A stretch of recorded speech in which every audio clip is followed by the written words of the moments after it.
Hey everybody, welcome back to the show. So good to be here with you today, episode 3196 of the Cabral Concept. Today we're going to be breaking down exactly what functional medicine is versus integrative health, because they really are completely different. 10 years ago, I would say that they are essentially one and the same, not so much now, and I want to share the big differences. Now, again, some of them will have real big pros and then huge cons. Others might be more pro-based, but I'm going to share with you some of the things that you may also be missing as well, where you're going to want to look towards maybe even conventional medicine. Again, I like to keep an open mind. I like to share with you the best of everything. That means whatever the best is for you and your loved ones, that's what I share. I stay completely unbiased, and I only want to give you what is best for you and your family to live the healthiest, happiest, and longest life possible. So that is the frame, that is the lens in which I try to share in these shows. So let's dive right into it. What is functional medicine? All right. So nowadays, functional medicine is really going to a medical doctor and it is running your blood work. And then it is moving from conventional medicine standpoint of blood work to then the prescription. Now, the prescription could be natural. It could be hormones, which we'll talk about. It could be pharmaceutical based. So let's look at it this way. Let's say there are two individuals, right? So we'll talk about the natural approach. We'll talk about the integrative health approach. We'll talk about the functional medicine approach. So in functional medicine, most of the people calling them functional medicine practitioners or doctors are medical doctors. Keep in mind that when I was doing my functional medicine postdoctoral work, it was 80 to 90% medical doctors. So huge part of the contingent was medical doctors. Again, nothing wrong with that. Actually, in my opinion, absolutely phenomenal that we have more medical doctors moving into a more integrative or functional medicine perspective. So I love that. And then nurses, which I think are leaving a little bit more tend towards to be a little bit more integrative. We saw a lot of nurse practitioners come in as well. So love that. Love to see that. I'm a huge advocate. Now, again, this is going back more 15 years, but what I've gradually seen now is medical doctors not doing anything really in functional medicine postdoctoral education. They've been in practice for 10 years, 20 years, 30 years, and they want to hop on the trend of more functional medicine, which basically means, what does functional medicine means? It means that looking at a more holistic viewpoint, still using diagnostics, but being able to recommend maybe things more than just pharmaceuticals. That's basically what functional medicine kind of is today. So let's give you some examples. In functional medicine, you have, let's say, a male 37 years old, goes to a functional medicine doctor, and they run all of their lab work. And on the lab work, they have, let's say, total testosterone of, let's say, 600. And their free testosterone might be 90. And so the free testosterone, at least, again, for the ranges that we use in our practice, can go up to about 149 or so for a good, healthy free testosterone. And then all practices for total testosterone will be somewhere between 1,000 and 1,200. Now, at the maximum, again, you can be perfectly healthy with total testosterone of 600 or 800 or whatever it might be, then free testosterone, I would want it for a 37-year-old to be 110 to 120. Like that would be my minimum threshold. And so, yes, we both agree that 90 would be too low. I totally agree with that. When you go to the functional medicine doctor, what are they going to do? Well, they're going to put that individual on testosterone, and they're going to put them on a either synthetic or a so-called bioidentical testosterone replacement therapy. And so what I want to share with you, though, is that functional medicine, they run blood work, typically only blood work, not going into urine testing, hair testing, saliva testing, stool testing, all the different things that you can look at in the different facets of the body. But they go from blood work to basically diagnostic and diagnosis to one solution methodology. So I want you to keep that in mind. Kind of looking at one thing, and instead of maybe using a pharmaceutical, they could use a bioidentical hormone or whatever it is, but they're not asking what is the underlying root cause. Now, this isn't for all functional medicine practitioners. Keep in mind, I was practicing functional medicine back about 2010. And so I looked at it from the holistic and integrative health. Now, not just me. Again, I don't want to say like I was the first person to do that. Certainly I wasn't. My mentor, Dr. Pete, was doing this. There were other, brilliant people, of course, that have been doing this for decades. Like they were doing this in the 90s when nobody was really even talking about it, maybe even a decade before that. But that's about it.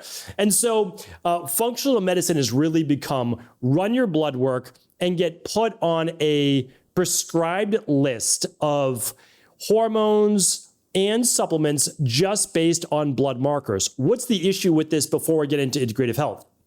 Blood work alone is not the answer. I have all of my private wellness clients run their blood work every 6 months. So 6 months to a year maximum, that's it. So it's not like I don't run blood work. I agree with running blood work 100%. It's an early diagnostic tool for disease. You catch things early. We love that. But it is a homeostatic fluid. And you probably heard that before, but what does it mean? It means that it will rob from every other area of your body in order for your blood to stay balanced. So if your blood is unbalanced, well, you could have found out what the underlying root causes were years ago doing other functional medicine lab tests that we used to call them back in the day. And so that's really what I want to talk about next. So yes, please run your blood work, but you can't look at everything on blood work alone. You're looking at a lipid panel, right? It's for your cholesterol, triglycerides, et cetera. Great, you should run that. You're looking at a complete blood count. You're looking at a metabolic chemistry panel. All of those are great. So again, electrolytes and calcium, and you're looking at your liver enzymes, and you're looking at oligoid blood cells and a little bit of iron, hopefully they're running. But it is not the best way, in my opinion, to look at overall health. You want to run it, right? Without a doubt, great for your lipid panel, great for all of those things, great for your white blood cells and red blood cells. That's the only way you're going to really get those, but it's missing a huge part of it. And if all you run is blood work, and then you are just saying, oh, this is off, so we prescribe this, it's very much like conventional medicine. This is off, we prescribe this. If X is off, you get Y, right? And if S is off, you get T. So it's just one for one, and it's not going deeper. Okay, so this is now where integrative health steps in. And you could actually call it multiple things like holistic health, but you don't always know what you're getting. That's the issue. And that's the whole problem, is that anything outside of conventional medicine, you don't know what you're getting. 2 acupuncturists can practice a little bit differently. 2 chiropractors, one does adjustments, one does active release therapy or Graston or a bunch of other things, right? So it's like you just need to know what the practitioner stands for and how they practice. It's the most important thing for you when choosing the right practitioner for you. But integrative health means that your mind is open. So to me, when I teach integrative health to our 5,000 practitioners, what am I teaching? Ayurvedic medicine, traditional Chinese medicine, Eastern-based philosophy, like the philosophy of looking at the whole body, mind, spirit as well. What are we also looking at? Bioregulatory medicine, so more European-based, going back 100 years, 150 years. Then what are we doing? Oh, now we're mixing in naturopathy with the natural hygienists of what they were using. Well before there were the gurus of today, there was the natural hygienists, the original naturopaths, using sunlight, using cold, using heat. Again, these things were been known for quite a long time. And then after that, okay, now we're using functional medicine at home lab test, and we are blending the best of the new state of the art with the old. And so it's truly integrative, saying it's not about me as a practitioner, it's about you as a patient or a wellness client. And we need to do what's best for you. So if we need to pull a little bit from TCM and herbalism, we will. We need to pull a little bit from Ayurveda, we will. But we're going to run some functional medicine labs that tell us what is off in your body. And what are we looking for? We're looking for deficiencies. We're looking for things that are too low in your body that's happened over time, or even in childhood. Vitamins, minerals, essential fatty acids, protein, et cetera. All these things we look at. And then what are toxicities? All the things that we're hearing about. Nanoplastics, forever chemicals, flame retardants, glyphosate, heavy metals, viral-based issues, et cetera. Okay? So integrative means we're going to look at everything. That means we can't just run blood work. That's the issue, right? So you can't run blood work if you're looking for candida overgrowth, because you're not going to find it. And people say, oh, you could look at basophils or eosinophils for parasites. Sure, you can, but let's not teach that on Instagram, because that's not true, right? Okay, yes, it could be a sign of parasites, but guess what? Elevated eosinophils is much more likely caused by allergies or food sensitivity, some type of sensitivity in the body. Like it's a much more likely scenario, or even tissue breakdown, than it is for a parasite. Like we have to be careful with what we're, putting out in 60-second reels on Instagram. So like I said, if you want to find out if you're a parasite, you're running a bacteria and parasite stool test. That's how you find out if you have a parasite. It's the absolute best test to run. Same for H. pylori. All right, well, what about food sensitivities? Finger prick, right? What about for candida overgrowth and your vitamin markers, mitochondrial health, etc.? Urine-based sample with a candida metabolic and vitamins test. What about hormones? Okay, yeah, blood work, okay. But what do you need to do? Well, you need to have the blood work then run throughout the day, because if you want to look at cortisol, it has to be done throughout the day. Easier way to do it, saliva sample at home with finger prick. It's been shown over and over, saliva is the best way to look at free hormone levels, without a doubt. Easy. What you want to test your testosterone, instead of getting your blood work run all the time, literally can spit into a tube and send it in. That is the best way to find out free testosterone, like without a doubt. So stress, mood, and metabolism from hormones, for cortisol, all those good things. Thyroid comes along with that. That's a finger prick. And that's going to give you your whole thyroid profile, not just TSH, your vitamin D, all those great things. And then omega-6s to omega-3s. You can actually run this with annual blood work. You can. It's just way more expensive.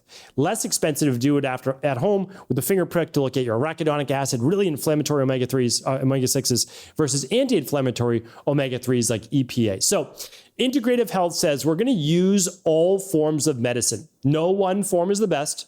We're going to use, what form is the best? Whatever that patient or wellness client needs. That's what form is the best for that person, right? But what are we going to find out what to use? That's through the at-home lab testing. This is why, this is really important. So every practitioner will practice pretty much the same in Integrative Health if they run at-home lab testing, because there's no more guesswork. So let's say you have a gut issue. All right, if you have a gut imbalance, candida overgrowth, bacterial overgrowth, we're going to use the CBO protocol, right? Well, what does the CBO protocol have in it? Oregano, clove, thyme, antimicrobials. We add biofilm disruptors, a lot of other great things. And you go to another practitioner, they don't necessarily use the CBO protocol, but maybe they have their own herbs and things they use, but what are they going to contain? They're going to contain oregano, clove, right? So it's like it's different names, but for the same type of practice. So this is really important. But what would you do if you went to a functional medicine doctor that had conventional medicine training? They're going to give you an antibiotic for SIBO. Right? Well, what's the reoccurrence when you go on an antibiotic? Like almost 100%. Why? Because oftentimes it's antibiotics that cause the SIBO in the first place. It's like a sinus infection. You get a sinus infection, you go on an antibiotic. Well, what's the reoccurrence? Almost 100%.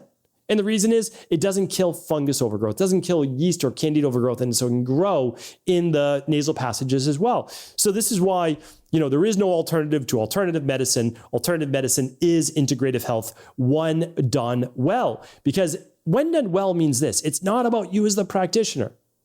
It's always about the patient or the client sitting across from you on Zoom or on, the Equal Life Lab portal, whatever portal that you like to use. So I'm going to give you some specific examples now. I think that this will really crystallize it in your head. So both are going to run a diagnostic test, which is great. One is going to run blood work. That's the functional medicine practitioner. One is going to run maybe blood work, but they can't do it from a diagnostic standpoint unless they're a medical, right? Unless they're licensed. But what they're going to do is they're going to run all the at-home lab tests for gut health testing, heavy metal testing, vitamins, minerals, omega-3s, hormones, etc. Okay, so we've got that. Now, how they practice is different. One is going to give you hormones, and it's going to give you maybe specific supplements based on that lab. So I don't want to let the cat out of the bag, but there's an enormous repository that basically they recommend supplements, and they're now recommending labs. The practitioners that are using it are just using whatever this platform says, the AI. That's scary because they're making recommendations based on what the company makes the best profit margins on. I just want to pull back the curtain and let you know that is not an ideal way to help people. But medical doctors, keep in mind, they have zero training in nutrition and supplementation, like almost zero. Some get one course in college, that's it, and obviously grad school. So I say this, have a medical doctor that you can run your blood work with. Have an integrative health practitioner that can do everything else and do it from, that's what they studied. That's what they're an expert in. You know, I've studied blood work. Like I do that. So like that's something that I do specialize in, but I would say that a lot of others may not. But I'll also say this, I am not a specialist in pharmaceuticals. I don't do any surgery. I don't even specialize in acupuncture or chiropractic, any of those things. That's not what I do. So I always refer out for what I am not an expert in. And a lot of health modalities, I am not. So I just want to share that with you. Just go to the person for what they specialize in. That really, to me, is the big takeaway. All right. And then integrative health, they won't just use supplementation. They're going to use diet and exercise and stress reduction techniques. And they're going to do toxin removal of heavy metals or whatever that might be found. They're going to work on your sleep. They're going to work on emotional-based balance and stress. They're going to, yes, do the scientifically backed supplements, and then also help with mindset. Like that's a big difference, right? Than just going to a functional medicine doctor. Okay, so let's give you some examples. I already talked about the man that goes in, 37 years old. He's found out to have low testosterone, both with the integrative health practitioner and the functional medicine doctor. Okay, so now what they're going to get is put on TRT for how long from a functional medicine doctor? Well, the rest of their life. That's it. Once you get put on testosterone replacement therapy, most doctors don't ever plan on getting you off of it. Like that's almost every single one. So one, they have a little annuity every month you're coming to them for your testosterone, right? But the other is this, is that the longer you take it, most likely you're going to stop producing your own. So not ideal, right? But unless you're just going to say, hey, 37, I'm going to be on it the rest of my life. Keep in mind, these things are not all pros. There are some cons, right? And anybody who says that there's not is honestly lying to you. So we have to be really careful with that. I am not against hormone replacement later in life when done well at really low dosages. And we'll talk about that. Okay. So we already know what happens when you go to the functional medicine doctor and you have low testosterone. But at 37 years old, you shouldn't have low testosterone. So this person goes to the integrative health practitioner and they run the stress hormone metabolism test. They say, oh, what do you have? High cortisol at night. You're not sleeping well. Did you know that men who don't get enough deep sleep and REM sleep have lower testosterone levels? We can fix that. We ran the Candida metabolic and vitamins test. You know what else we found?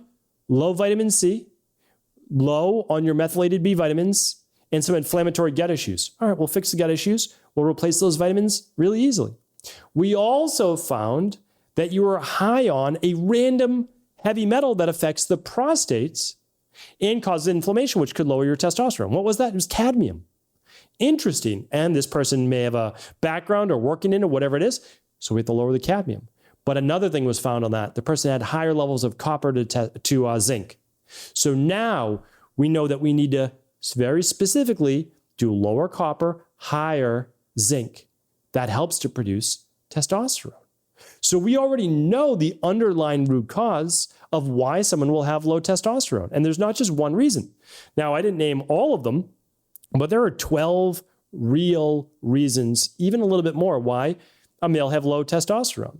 So let's keep in mind, the functional medicine doctor not working on any of those. Now, again, some functional medicine doctors do, but now they're practicing integrative health. So I'm just trying to, I don't even like to use the words because the words is just semantics. It's literally just words. That's all that they are. But if you see now, we're looking at underlying root cause. So now that male within 3 to 6 months can boost their levels naturally and what is best for them. And then they'll be able to retest easily right at home without having to have a blood draw with needles. Very simple, very straightforward. Okay, so like I said, about 16 weeks later, they'll retest their levels, make sure they're good to go. Replenish what they were low on, and then take away what they had too much of. In this case, a little bit of gut issues, and then the higher levels of cadmium. All right, next, female in menopause. All right, so a woman in menopause, what are we gonna do? Well, functional medicine doctor, they're going to put this individual on potentially estrogen, progesterone, and testosterone. Okay, not always, but sometimes just estrogen, progesterone. Sometimes it's DHEA, progesterone, testosterone, estrogen. Sometimes they'll even add in pregnenolone. So there's but a cocktail of hormones essentially. All right. So In integrative health, we would first say, how are you feeling? We would ask, not just look at the blood work. And the person would say, I'm actually feeling pretty well. Or, a couple nights a month, I will get night sweats. I'll have a little lowered mood. And every once in a while, I'll have maybe like a little bit lowered, like bloating, digestive-based issues. Okay. So do we need to go all out for this individual? No, they're having minor symptoms. Okay. So what do we need to do here? Let's look at gut. Let's look at sleep. And that's also not say we don't believe in their hormones. Let's boost their hormones naturally. What do we do in menopause? We run the stress, mood, and metabolism test. We will improve sleep and lower cortisol in the evening if we need to. We'll also look at thyroid, which can sometimes mimic hormonal-based issues if you're starting to move into lower thyroid, which means a number on your TSH above a 2 or 2.5. And then what we'll do is we'll make sure, do you really need estrogen and progesterone support? Or is it just progesterone support you need? Let's say their estrogen comes out at a 0.8 on that lab, and the progesterone, though, is only a 12. Okay, we're going to give a little bit of DHEA, found to be perfectly safe, typically 50 to 100 milligrams a day. What do we use in our practice? 5 milligrams twice a day. And we move up only as needed. So the lowest possible dose for the best possible outcome.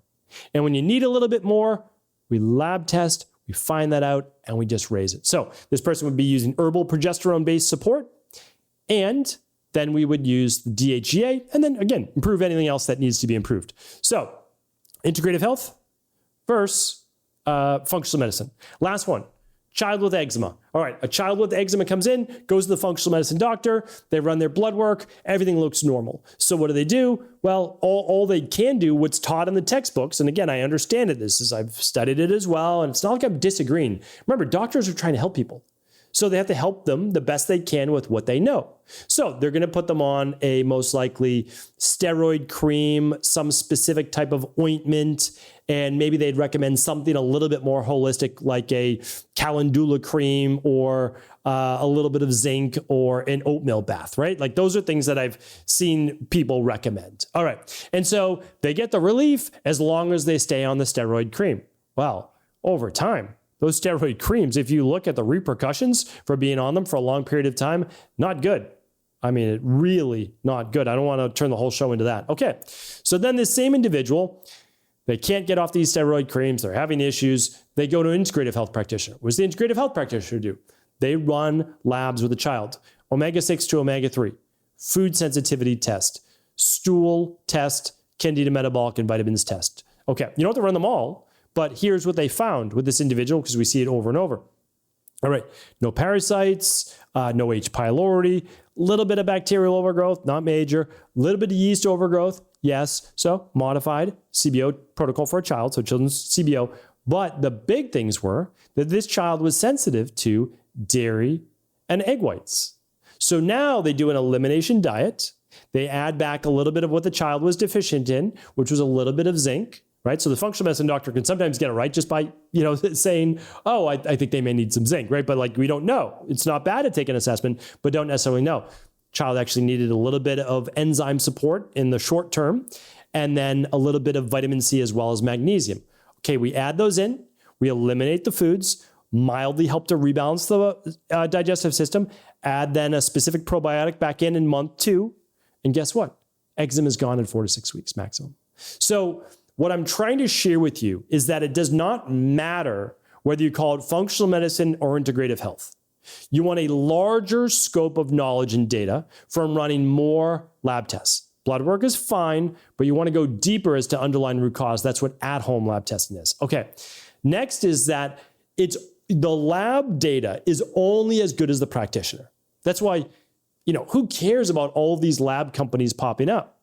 What matters is the personalized plan that they give you. And a personalized plan should take into consideration the entire individual. Stress and sleep and mood and deficiencies and toxicities, all of those things. So when you put all of that together, call it functional medicine, call it integrative health, call it whatever you'd like. But really, that is what you're looking for in a practitioner. This is also why we call it integrative health. And so that's the name that I'm sticking with as to what I do and 5,000 practitioners inside of the Integrative Health Practitioner Institute. But all I wanted to share with you during this show is this is what you want to ask for and look for based on any concierge or natural health coaching practice that you're a part of. And you're going to see more and more of this in the future. And I just want the best for you. So hopefully this was helpful. If you have any questions, of course, leave them in the comments. And if the show was helpful, do feel free to pass it along to anyone else you believe it could serve. Take care, everybody. Thanks so much for tuning into today's show. Before you go, don't forget to hit that subscribe button. I want to make sure that you're getting our daily content, not missing out on anything functional medicine, wellness, weight gain, weight loss, anti-aging, living longer, stronger, and all of the most cutting-edge research. And if there's any topics you want to hear, feel free to leave them in the comments below. Take care.